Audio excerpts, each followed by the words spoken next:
Hello students, good morning. Welcome you to our official YouTube channel Adarsh Sakuntala Public School, Akhlaspur, Patia. Myself, Dhananjay Kumar Upadhyay, and I am your SST teacher.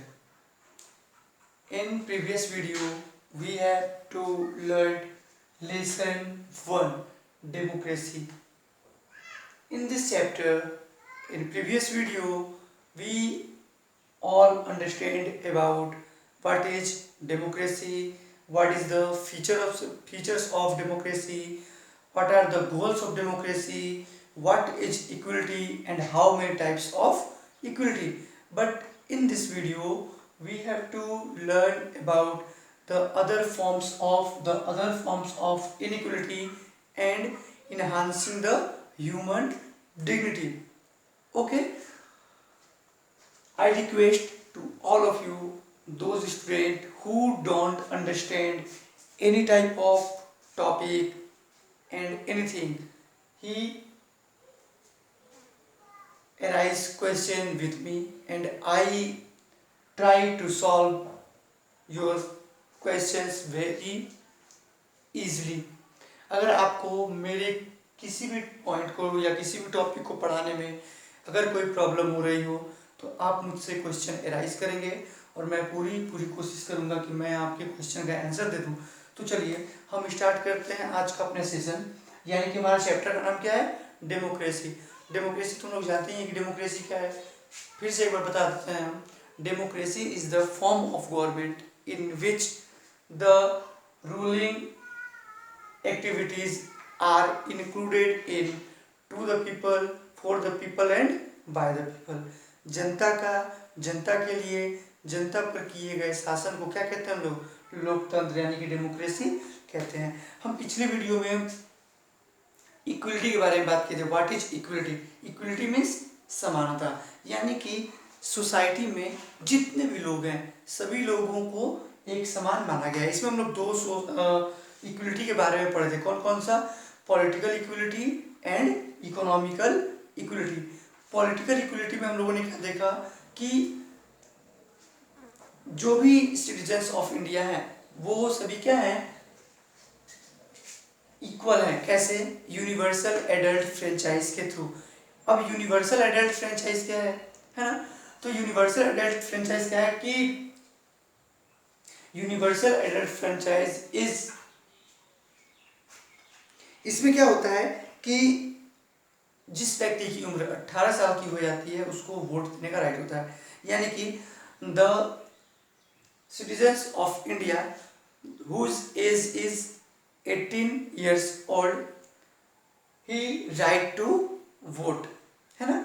जिस व्यक्ति की उम्र 18 साल की हो जाती है उसको वोट देने का अधिकार प्राप्त होता है।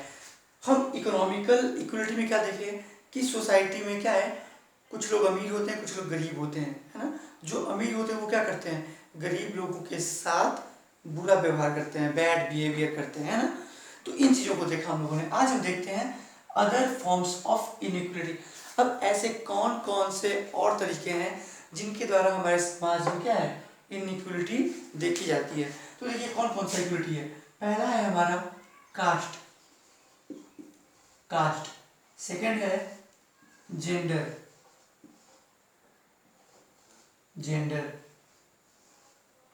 तीसरा है इकोनॉमी, चौथा है लैंग्वेज।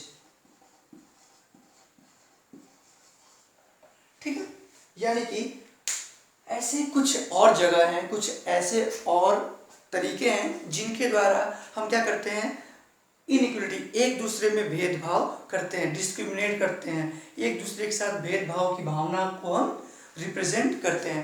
पहला क्या है कि कास्ट, यानी कि देखिए हमारी सोसाइटी में, है ना, हमारी सोसाइटी में यूनिवर्सल एडल्ट फ्रेंचाइज ये कहता है कि सभी लोग क्या हैं, इक्वल हैं, क्योंकि सबको वोट देने का अधिकार है, चाहे वो व्यक्ति अमीर हो या फिर गरीब हो। लेकिन वही अगर हम इक्वलिटी में आते हैं तो ये देखते हैं कि हमारे सोसाइटी में रहने वाले सभी लोग इकोनॉमिकल तौर पे एक दूसरे के जैसा इक्वल नहीं है। कुछ लोग अमीर होते हैं, कुछ लोग गरीब होते हैं। तो इस कंडीशन में भी क्या होता है, उनके साथ भेदभाव किया जाता है। ठीक उस तरीके से हम देखते हैं कास्ट, जेंडर, इकोनॉमिक और लैंग्वेज, इन जगहों पे भी हमारी सोसाइटी में लोगों के साथ डिस्क्रिमिनेट यानी कि भेदभाव किया जाता है। कास्ट मीन्स जाति, जेंडर मीन्स लिंग, इकोनॉमिक मीन्स आर्थिक, और लैंग्वेज मीन्स भाषा। अब इसको वन बाय वन समझने की कोशिश करते हैं, किस तरह कास्ट में, किस तरह जाति में भेदभाव होता है। ठीक है, फॉर एग्जाम्पल मान लीजिए अगर कोई व्यक्ति है, ठीक है, ये ऊंची जाति का है, मान लीजिए ब्राह्मण है, ठीक है, उसके सामने अगर कोई दूसरी जाति का व्यक्ति आता है ना, तो हमारी सोसाइटी में ऐसा हमेशा देखने को मिलता है कि जो छोटी जातियों के लोग हैं उन जातियों के लोगों के साथ क्या होता है, भेदभाव किया जाता है। हमारे समाज में वैसे लोग जो छोटी जातियों से या जो ऐसे कास्ट से बिलोंग करते हैं जिनको एससी या एसटी कहा जाता है, क्या कहा जाता है, एससी या एसटी, है ना। तो जो लोग छोटी जातियों से बिलोंग करते हैं वैसी जातियों के लोगों के साथ हमारी सोसाइटी में रहने वाले जो लोग हैं वो क्या करते हैं, उनके साथ डिस्क्रिमिनेट करते हैं, भेदभाव करते हैं। जेंडर में क्या, मेल और फीमेल। अब मेल और फीमेल में देख लेते हैं। अगर मान लिया जाए कि गांव में खेतों में काम होता है ना, तो जब गांव में खेतों में काम होता है तो हम लोग क्या देखते हैं कि जो मेल है, मेल को तो उनके काम के हिसाब से अच्छा पैसा मिलता है ना, लेकिन वहीं पे अगर फीमेल काम करती हैं तो फीमेल को क्या होता है, पुरुषों के हिसाब से, मेल के हिसाब से कम पैसा दिया जाता है, कम मजदूरी उनको दी जाती है। तो इस तरह से क्या होता है कि जेंडर के हिसाब से भी क्या होता है, भेदभाव होता है। कभी कभी क्या होता है कि हम लोग लड़कियों को कहते हैं कि ये तुम्हारा काम नहीं है, ये काम लड़कों का है ना। मीन्स सब क्या करते हैं, लड़के और लड़कियों में भेदभाव करते हैं। वही क्या है, जेंडर के आधार पे जो इनइक्वलिटी है, जो लिंग के आधार पे जो असमानता है। घर में लड़कों को ज़्यादा प्यार दिया जाता है जबकि लड़कियों को कम प्यार दिया जाता है। लड़के बाहर घूमते हैं तो कोई दिक्कत नहीं होती है, जब लड़कियां बाहर घूमने चली जाती हैं तो दिक्कत होती है ना। तो ये सब चीज़ें क्या है, ये सब चीज़ें हैं जेंडर इनइक्वलिटी।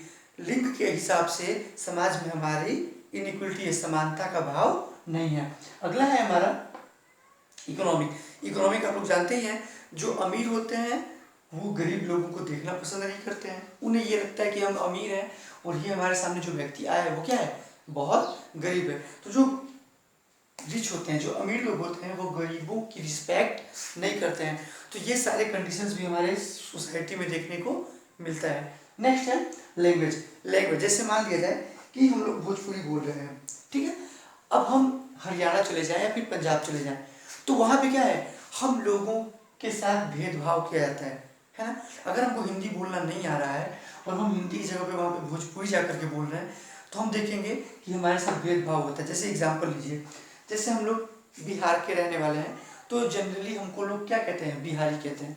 हम लोग बिहार में रहते हैं तो लोग क्या कहते हैं, हम लोगों को बिहारी कहते हैं। लेकिन अगर हम दिल्ली चले जाएं तो दिल्ली में लोग क्या कहते हैं, बिहारी। वहाँ पे एक प्रकार की गाली होती है। दिल्ली में बिहारी मतलब क्या होता है, एक प्रकार की गाली होती है। मीन्स वो लोग हमें बिहारी कहकर ये कहना चाहते हैं, ये रिप्रेजेंट करना चाहते हैं कि ये जो व्यक्ति है जो भोजपुरी लैंग्वेज बोल रहा है ये क्या है, हमसे या हमारी सोसाइटी के हिसाब से बहुत लो कैटेगरी का है ना। तो लैंग्वेज के हिसाब से भी हमारे इंडिया में लोगों के साथ भेदभाव किया जाता है। ठीक है, कोई दिक्कत। चलिए इसके बाद हमारे इंडिया में 18th और 19th सेंचुरी में कुछ ऐसे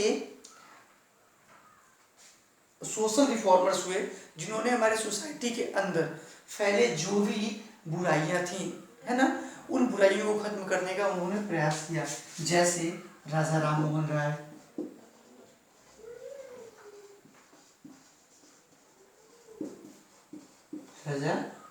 राय, ईश्वर चंद्र,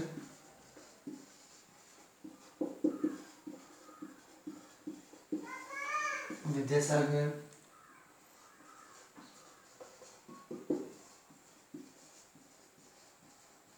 स्वामी स्वामी दयानंद सरस्वती। ठीक है, ऐसे कुछ सोशल रिफॉर्मर्स हमारे इंडिया में हुए जिन्होंने हमारी सोसाइटी में जो भी बुराइयां फैली थी उन बुराइयों को खत्म करने का इन्होंने प्रयास किया। राजा राम मोहन राय, ईश्वर चंद्र विद्यासागर और स्वामी विवेकानंद, ये तीनों क्या थे? हमारे इंडिया के सोशल रिफॉर्मर थे। सोशल रिफॉर्मर, सोशल रिफॉर्मर क्या होता है? सामाजिक सुधार।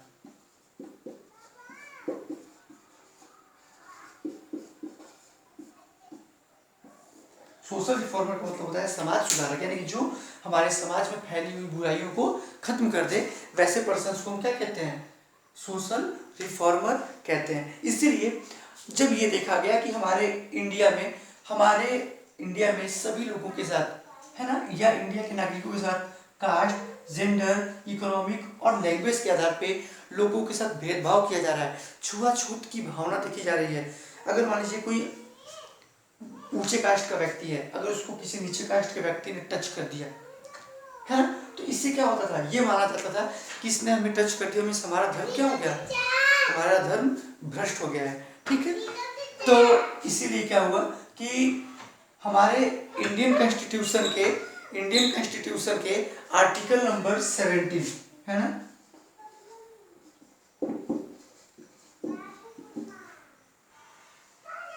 हमारे इंडियन कॉन्स्टिट्यूशन का जो आर्टिकल नंबर 17 है, ये क्या गारंटी देता है? ये क्या रिप्रेजेंट करता है? अनटचेबिलिटी।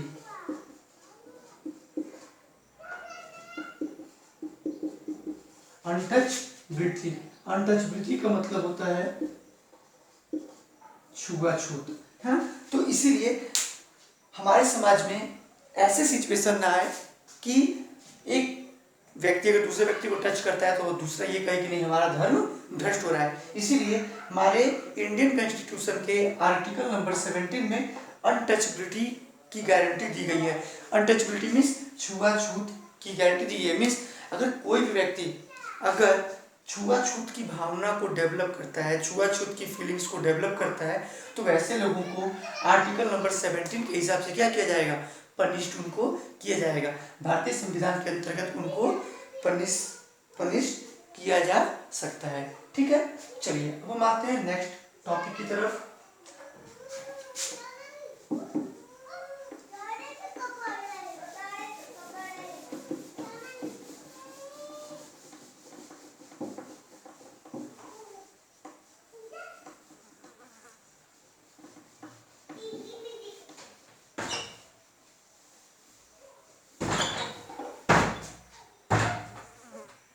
चलिए नेक्स्ट है enhancing human dignity. Enhancing human dignity,